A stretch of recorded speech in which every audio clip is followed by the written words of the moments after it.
Oh, yo, yo, yo, yo, yo. Oh, yo, came up from the struggle, now we stacking chips. Black Wall Street, we rebuilding from the pits. Politics and business, we beyond rich. Donnie Glover Show, watch us shift the switch. Donnie Glover Show by BMOnews.com. Spotlight on the hustle when the real ones come. Every episode, dropping knowledge, dropping bombs. Donnie Glover Show by BMOnews.com. Talking black excellence, ain't no exclusivity. History is making, reclaiming our divinity. Break by break, rebuilding our community. Donnie Glover Show, celebrate unity. Donnie Glover Show by BMOnews.com. Spotlight on the hustle where the real ones come. Every episode, dropping knowledge, dropping bombs. Donnie Glover Show by BMOnews.com. From the boardroom to the streets, we making waves. Business minds running, new paths paved. Politicians listen, they know we the brave. Black Wall Street dreams rising from the grave. Donnie Glover Show by BMOnews.com. Spotlight on the hustle where the we have some stars in the building. Donnie Glover Show by BMOnews.com. Oh yo, oh yo, oh yo, yo.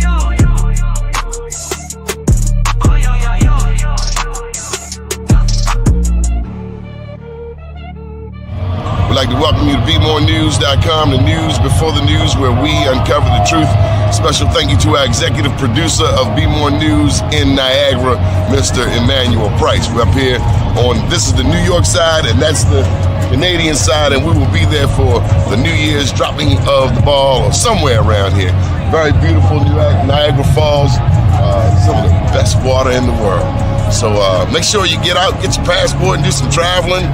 And keep watching BeMoreNews.com, the news before the news. Top of the morning to you, Mr. Bob. Good morning, my brother. How are you? Mr. Bob, my daddy used to say, boy, you can't hang out with the owls and get up with the early birds or something like that.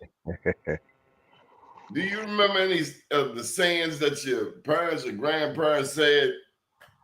I shared one yesterday. I brought you in this world. Yeah. I remember two in particular.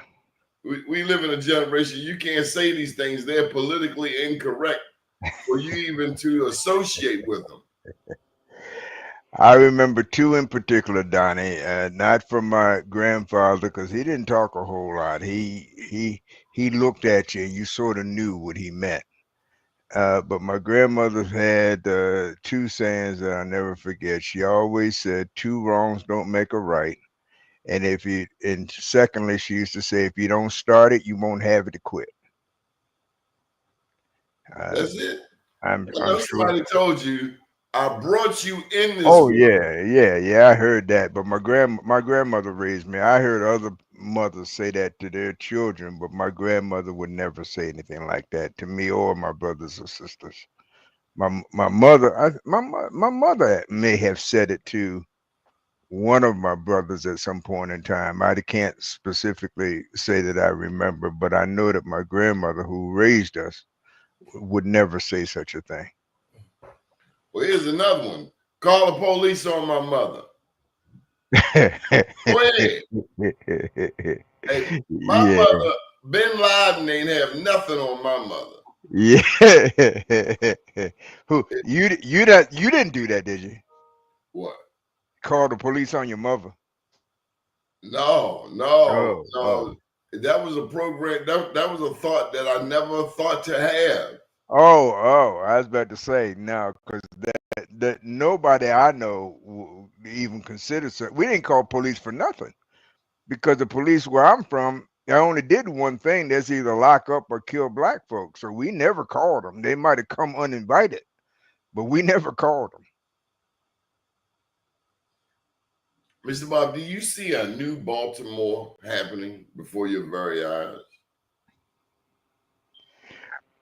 I don't. Unfortunately, what I see is a continuation and maybe an expansion of what of the old Baltimore. It and it's and in that process, I see the loss of certain elements within our community that are desperately missing. And it really comes down to real leadership, at least in my opinion. I mean, we leadership at all levels. I don't mean elected leaders. I'm talking about real moral leadership. I'm talking about people who were willing to stand up and whose voices were heard. People who were willing to stand up for what was for the truth. I don't. I don't. I don't. I don't. I don't see. I don't see that anymore. And without that, then there's no boundaries. There's no limitations, and it's in some sense it's almost like the wild wild west. My God, that doesn't sound very optimistic. uh it's not optimistic bit, but it's always darkest before the dawn. It's Well, always I thought this mayor was leading Baltimore in the right direction. Crime is down, murders are down. we those are the band-aids, but the bullet is still in the lodged inside the body. The we made he stopped the bleeding. There were multiple shots. He stopped the bleeding in many areas, but the fact is the bullet of inadequate wages to for family support, the bullet uh,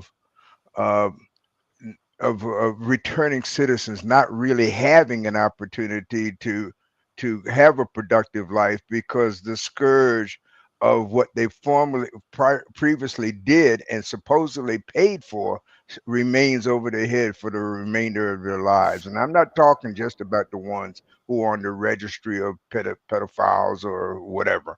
I'm talking about the ones people, the many people who haven't had their records expunged but who can't get a job because the minute the employer checks their record and finds out they've ever been convicted of anything, turns them away, even in cases where the crime may have been decades earlier in their lives. I'm talking about the commitment to the form of economy known as capitalism, which of necessity depends on the oppression of a certain group of people, regardless of the color. Those things, those fundamentals, if you will, remain in place while we attend to we change the dressing on the wound, but we never remove the bullet. Man, you don't sound too optimistic, Mr. Bob. I'm very optimistic. What I'm not optimistic about is that the people currently in charge, if you will, have the capacity to make the change. I'm very optimistic that the change will come. Sam Cooke told us a change is going to come, and I believe that. But in order to understand what change has to be, you have to understand what is currently. I'm just describing what I believe is in existence today. I'm not in any way suggesting that it will or should remain. But it is what it is, as they say. It is what it is. And denial doesn't change anything. It just makes you crazy. Yeah, see, maybe I've been reading too many press releases. I thought some positive stuff was happening here in the I city of Baltimore. that I that thought that part mayor had us yeah. on a trajectory of progress that's not been realized in the past several mayoral administrations. The percentage of the Baltimore population living at or below the poverty line is the same as it was 10 years ago. Whose fault is that? It's well, it's beyond Baltimore City, that's for sure, and it's beyond the power and authority of the mayor of Baltimore to change, but it's not beyond his power of authority to acknowledge the need for the change. See, if you don't.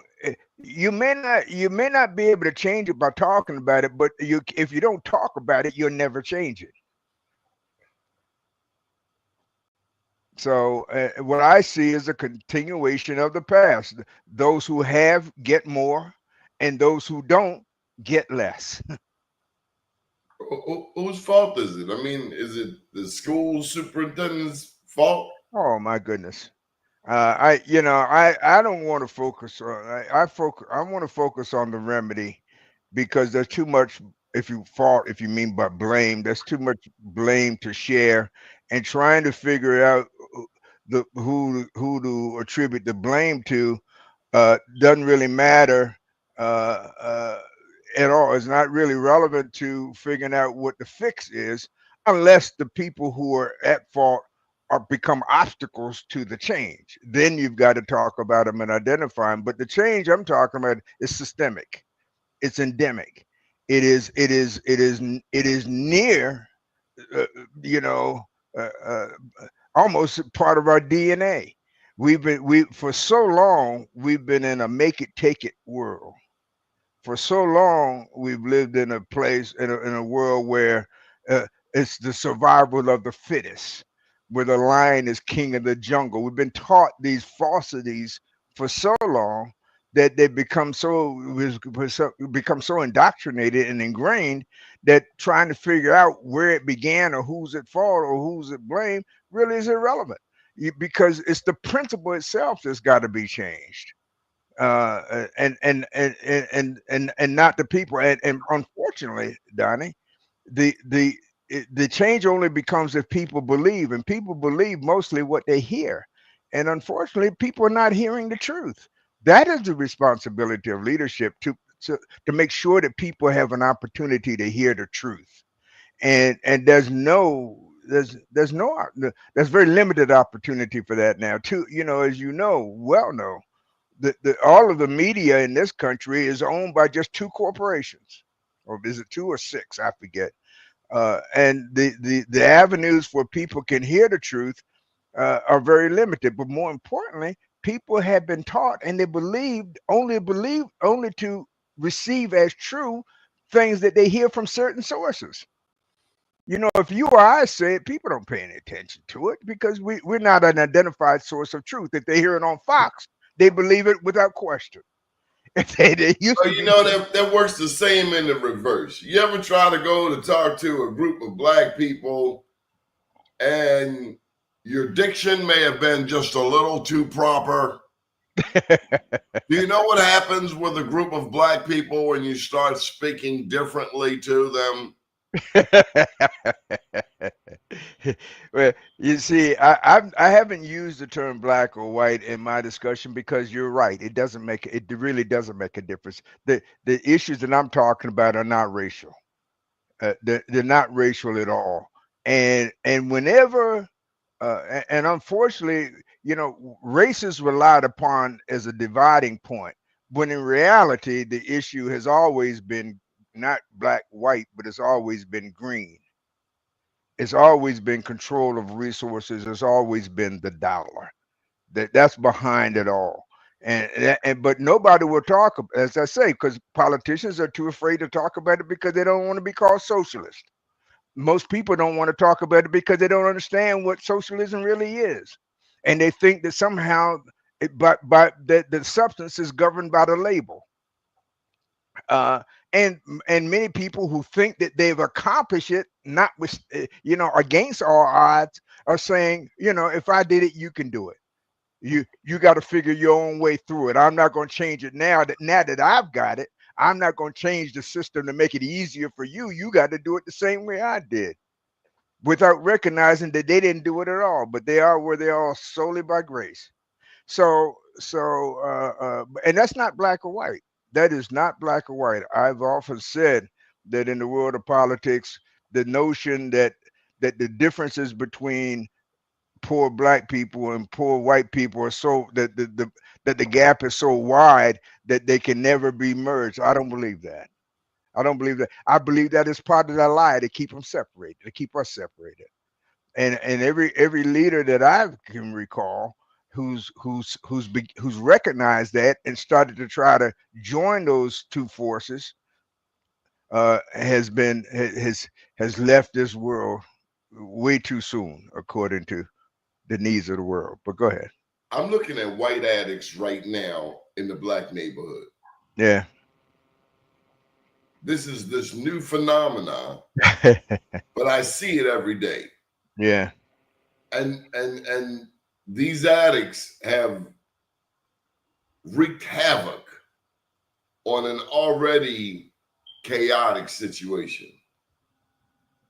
I mean, standing at the food joint 11 o'clock at night, literally demanding money.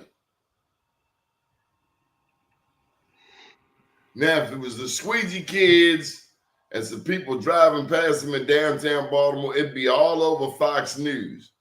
But I'm telling you, despite the rhetoric from a Donald Trump, where he paints this picture of this great America, what we have seen in the black community in Baltimore since Freddie Gray in 2015 is an inundation of white addicts in the black community, and nobody said a word. Well, I talked about that earlier. I told you that the media, in all format, is controlled by no more than six, probably two corporations. I'm talking about TV, the established media, the traditional media is controlled by no more than six and probably two corporations. I also told you that people believe what they hear and what they see. If they see it on television, if they see you on television, they think you're important because somebody decided you were important enough to come into their homes or come into their hearing. And people who came to rely upon that as a source of information didn't realize that was also a source of disinformation. And so, and they don't know enough to know the difference.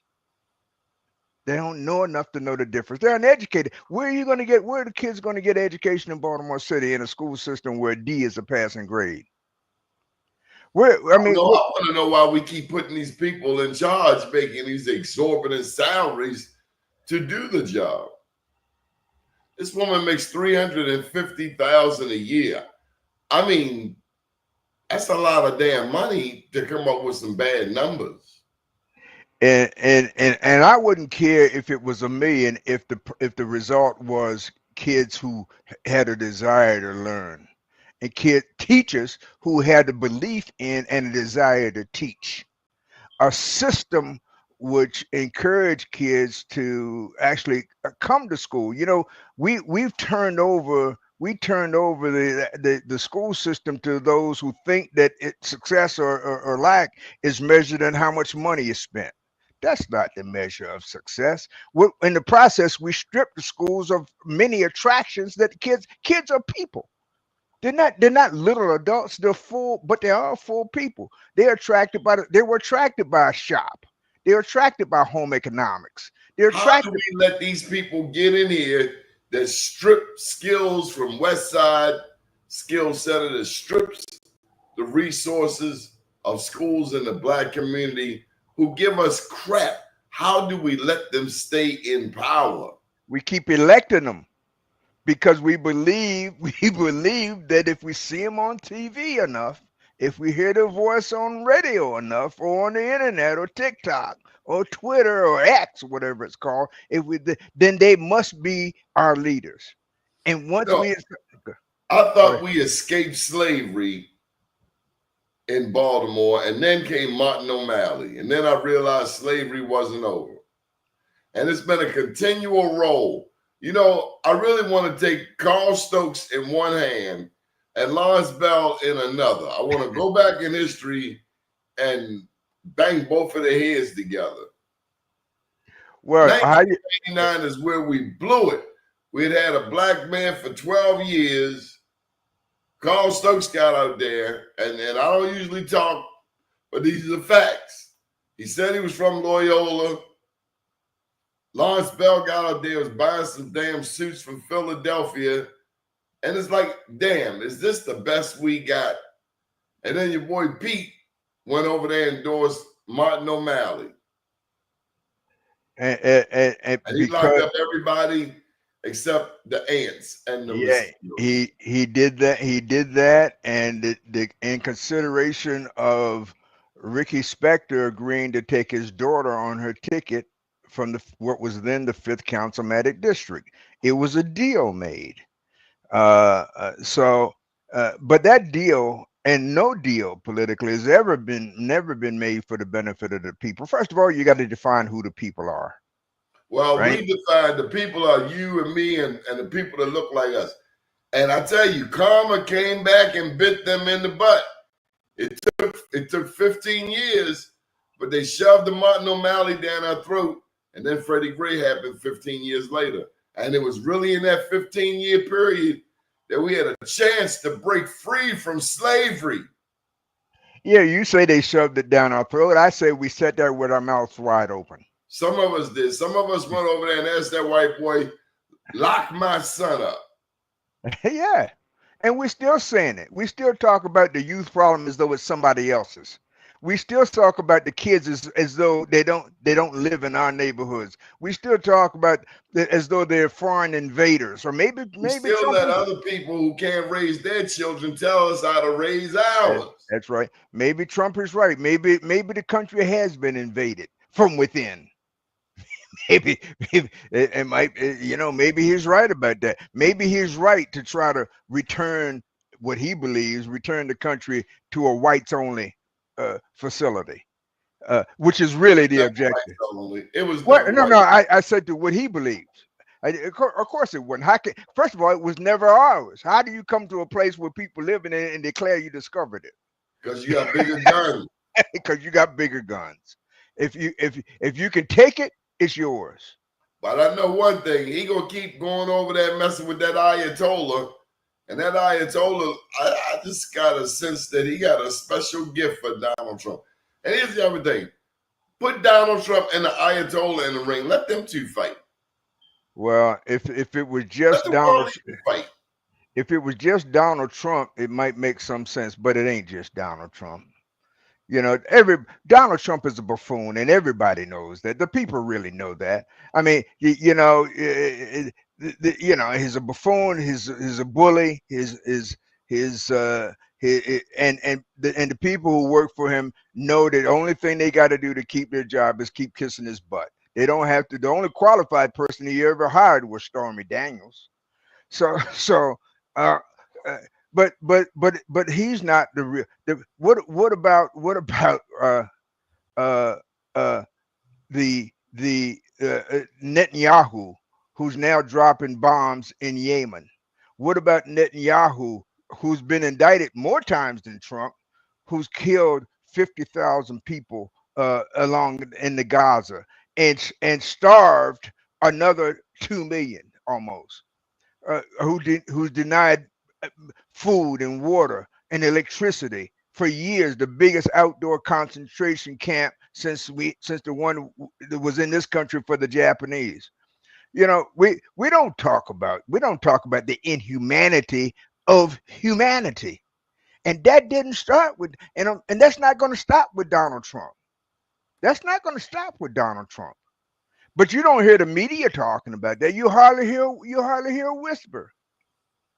In fact, you don't hear a whisper. They'll talk all day about the cutting off arms to Ukraine, as though somehow or another, without explaining what is the effect of that on the people who live in Ukraine every day in the streets of Baltimore, who are under attack every day in the streets of Baltimore. That says nothing. Hurricane Katrina every day in the city of Baltimore.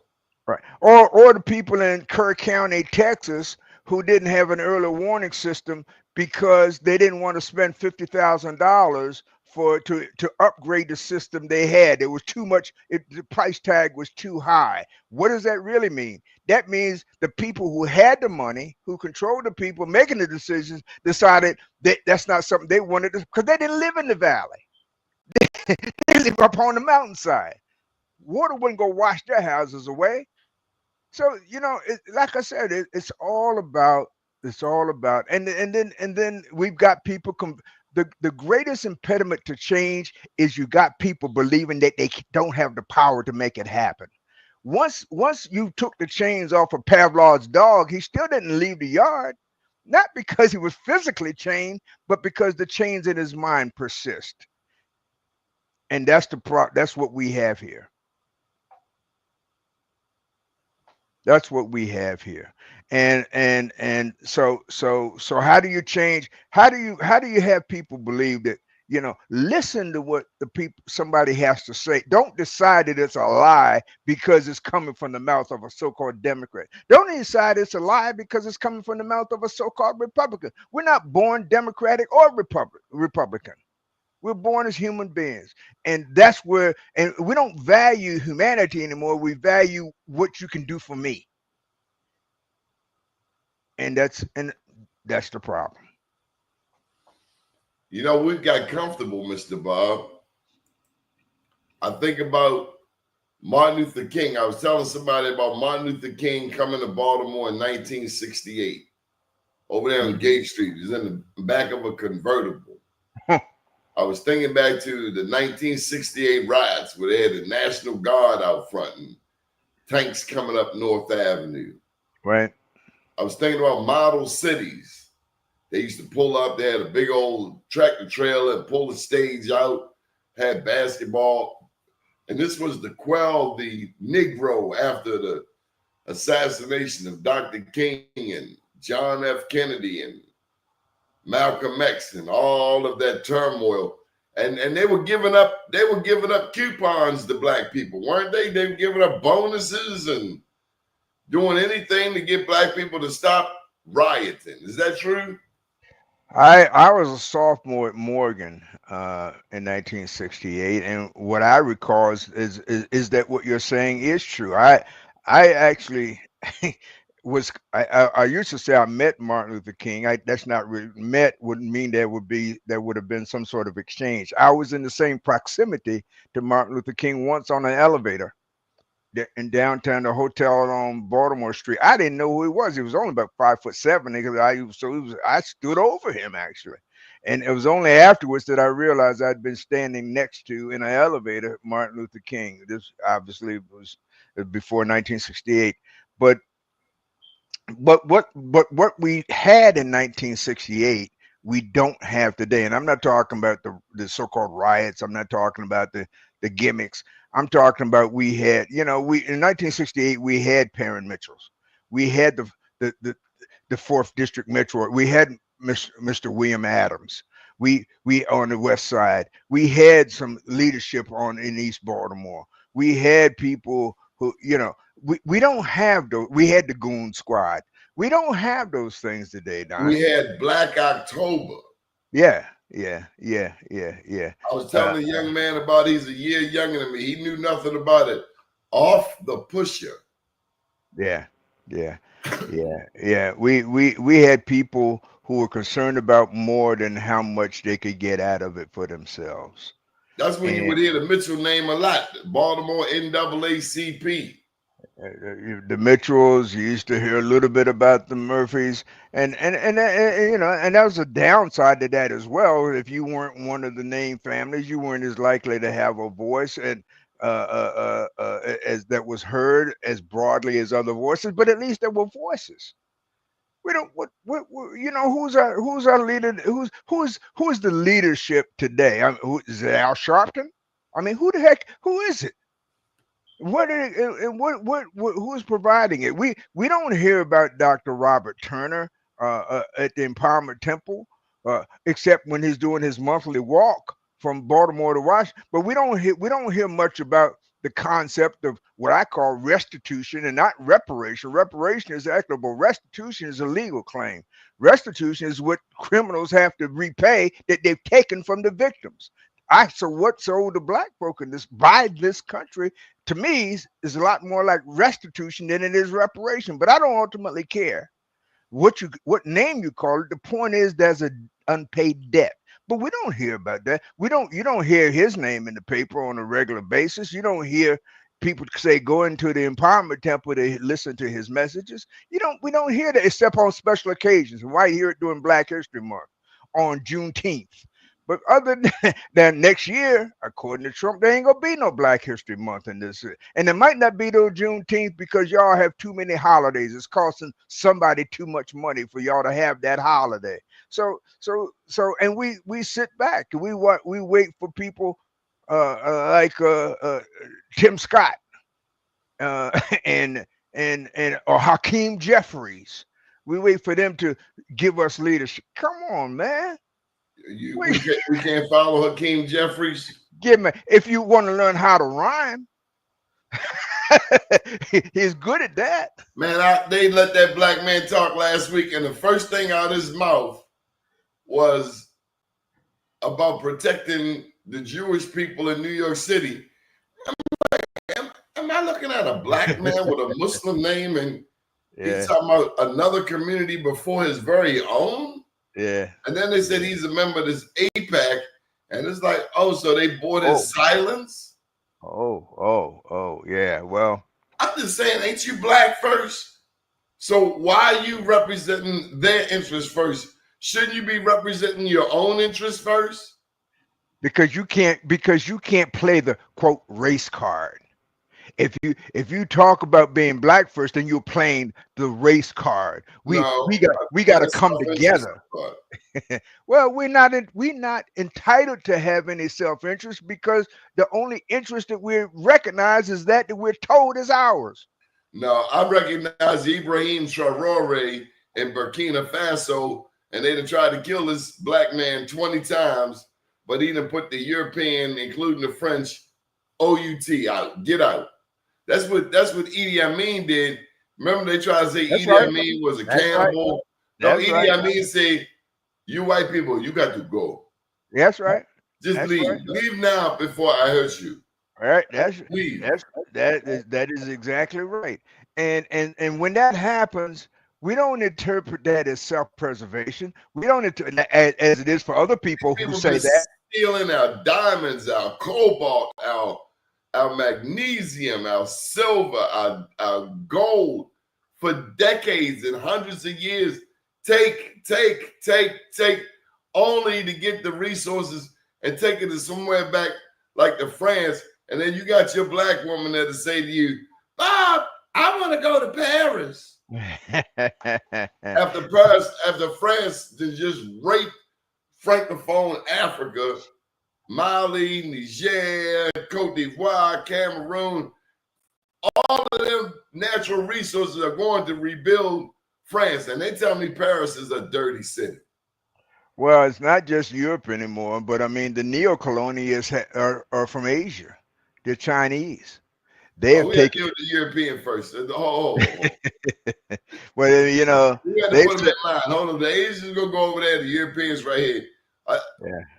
You saying the Asians ain't no better?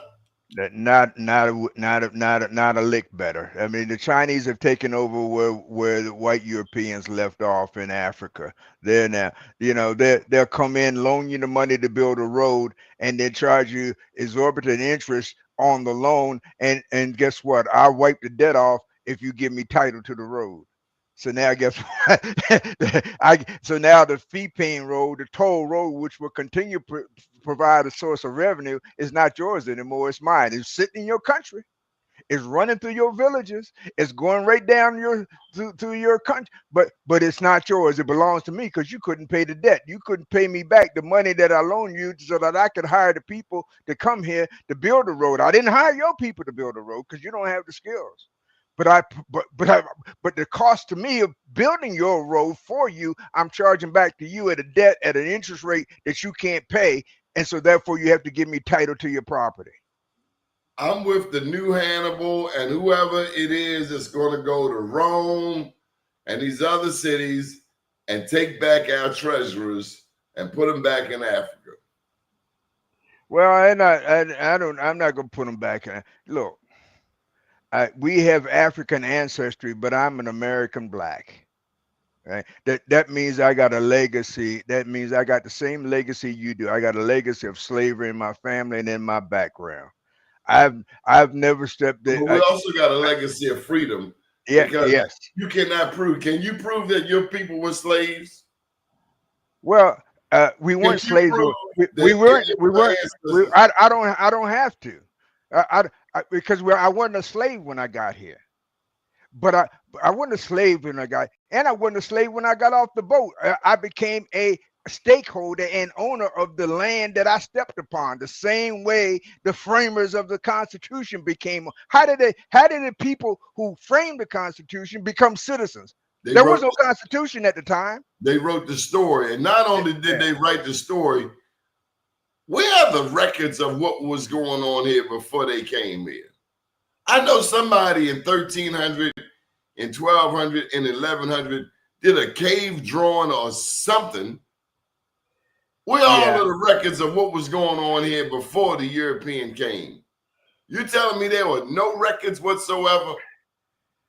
Well, well, by record you mean evidence of their existence, evidence Cave of their drawings or something? contribution. Yeah. Of course there were, but who decided that only written records constituted authentic history? White people. Who made who made that White decision? people. Okay then. They like, you ain't got no records. And when we show them records, they like, oh, you always finding these pictures of these very brown-skinned black people, like the Mayans. The Mayans look more like me than they do Shorty from Britain. Donnie, I guarantee you, if you let me make the rules, I'm going to win the game. My Believe it mother or not. told me that. She said, those with the goal make the rules. That's right. And you let me make the rules and I'm going to win the game.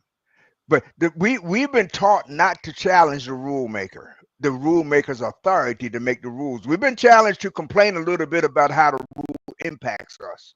But we've never challenged the authority of the rule maker to make the rules. That's why the civil rights movement, as many gains as can be traced to it, but that's why the movement died.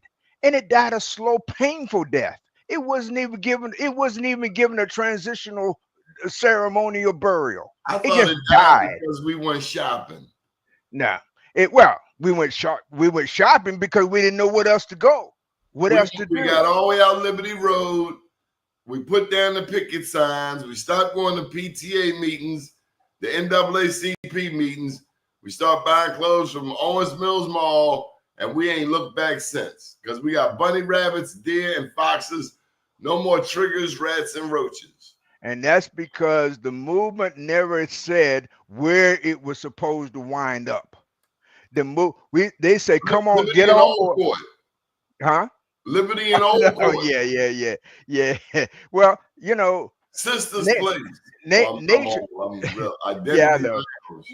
Nature abhors a vacuum. So if you're on the bus and you don't know what your stop is, sometimes you're going to get off at the wrong place, right? Because you don't know where you don't know where you were. You don't know where you were intending to stop. Nobody told you the destination of the bus because you didn't decide to get on the bus in the first place. You didn't decide that the bus was the right mode of transportation.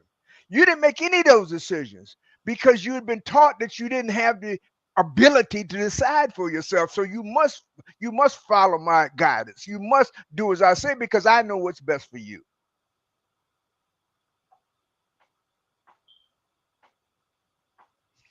Think about it. I know what's best for you. Who decided that the best way to achieve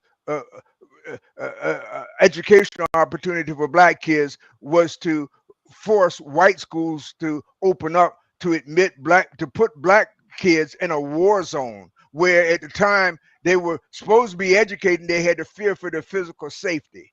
Where at the time when they were supposed to be educated, they had to wonder in their poor little minds, why did mom and daddy send me to this place where people hate me so much? Do they hate me too? And then we wonder why those kids grew up to be a generation of kids who question the motives of their own parents. What parents would do that to their kids? But we did it, and we did it gleefully. I want to know how Dr. Spock came on the scene and changed that whole community. Dr. Spock came with that time out. And that's just around the time that black people start going straight to hell. Yeah. You can't hit the little people. Little people can call the police on you, the parents. Other people decided for us what was in it because we believed that they were better equipped to decide what was in our interest than we were. Yeah, We but the thing is, somebody who can't raise their children will tell you how to raise your children, and you done breastfed their children. yeah. They got an inverted pyramid going on. But I like to talk, Donnie, about about how to fix things because we've been studied more than the amoeba. Well, we studying them too, because We, what I see, this is what they saying on the streets, Mr. Bob, is Zeke yeah. Cohen gonna be the next mayor of Baltimore. And if we don't change anything, it wouldn't matter whether it's Zeke Cohen or Bill Henry Well, what's or or amazing is the black people or supporting or, these guys or as if we don't have candidates of our own. well, And the if 41st district, where Jill was the state senator, now the Jewish woman is the state senator, and the black people are running like they behind the 8 ball and late for school. come on now, we keep talking. We the key. And Julian better wake up because Izzy Patoka ain't playing out there. So between Zeke Cohen, Yitzi Slifer, Izzy Patoka, and whomever the hell else, black people better wake up and catch up. Donnie, the people always say, and you still hear it, that the Democratic Party has taken black people for granted. It has. And that may be true, but there's another group that's taking black people even more for granted than the Democratic Party, and that's black politicians. Like those people who are black who look like us anyway have taken us for granted. Uh, uh, just because look what happened with Anthony Brown. And little Anthony thought the black people in Baltimore were going to vote for him because he claimed to be, at that time at least, he claimed to be black. So he didn't do. What did he do? He ignored the black community in Baltimore. Look. I mean, so look at Barack Obama for that matter. He said he started a movement on the basis that people thought he was black. And even today, somebody's gonna send in a chat message in a minute talking about the Shield is anti-black because he's saying something against Barack Obama. What did he do for black people? And then once they get in all this, and he tried to take the LGBTQ to Kenya, and they told them get back on the plane and kick rocks, go back to America, take that crap over there. And then the irony, and this is the height of hypocrisy and lack of.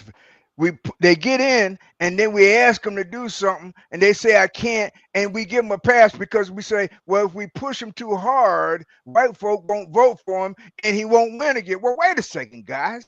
Ain't that kind of circular? We put him in to do something for me, but when they get him, we excuse him for not doing it because if he do it, he ain't gonna be able to stay in. Now look, you don't have to have no college degree to understand the silliness of that. You may not ever let me become president. You don't have to. If I could say that to my 8-year-old grandson, and he would say, "Papa, that don't make no sense." You're right, Solomon. His name is Solomon. He would say, "Papa, that don't make no sense." I said, "You're absolutely right." Well, why did they do that? Why do we do that? How many girlfriends Solomon got? How many what? Girlfriends. Oh my. Nah, his mama understands that little black boys are an endangered species. She gave him a name like Solomon. My daddy said Solomon was the greatest lover of all time. Yeah, somewhere it said he had 700 or 900. I don't know how many he had, but the book also said he went crazy for a good little period of time before he came back to his senses. Collard greens and pot liquor. Anyway, ultimately we've got to decide, Donnie, who's on first, who is the lead. We've got to have sufficient discernment to know the voice of the good shepherd from the wolves in sheep's clothing. We've got. It's not going to happen through politics. No, absolutely not. Absolutely not. We got to do what and my grandmother said. We got to go back and reconnect and put our hand back on the rock. But see, you got those of us that moved out Liberty Road that are not coming back below the Beltway, even though But their grandmother house is just across the street here. They that said may the well hell with grandma's house.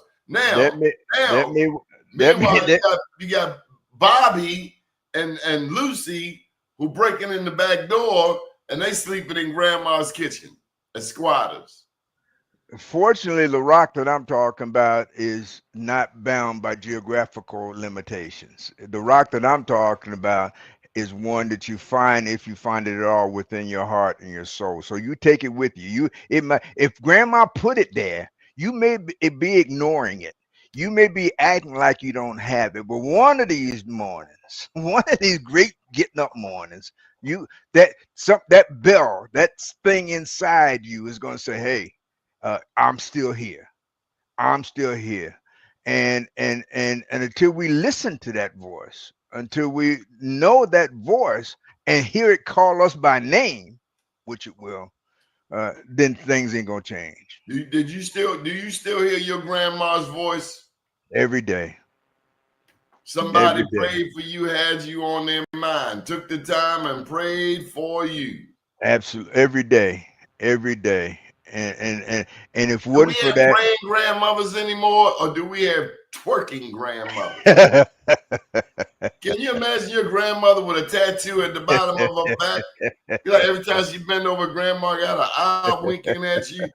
Can you imagine? My grandmother had gray hair from Jump Street, but grandma today is like 26. it's that there are some, but as